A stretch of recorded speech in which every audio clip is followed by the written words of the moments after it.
Hello, I'm Dr. Muralidharan, interventional cardiologist from Nagarkoil. Today I'm going to talk about resistant hypertension. So what is resistant hypertension? Resistant hypertension is hypertension which is not controlled even after taking 3 or more drugs, out of which one will be a diuretic.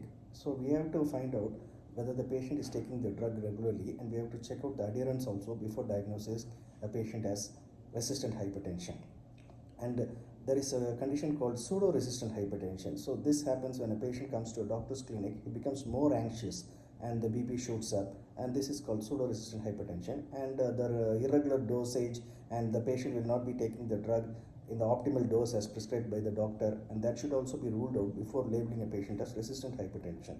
Once a patient becomes labeled as resistant hypertension, we can add more drugs like a mineralocorticoid antagonist to the patient, or a central acting inhibitor like clonidine to the patient, so that the hypertension gets controlled.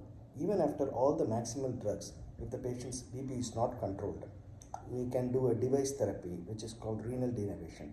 So by renal denervation, we knock out the nerves supplying the renal vasculature, so that the BP comes down and the need for more drugs is reduced.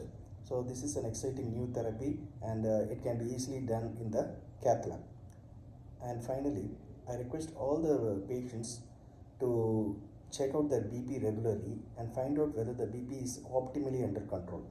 And the optimal control of BP can also be found out by doing the ambulatory BP measurement, which is a method to measure the BP 24 hours a day, and it will be like a monitor, and it will be attached to you, and you can see the BP fluctuations whether they are regular or not.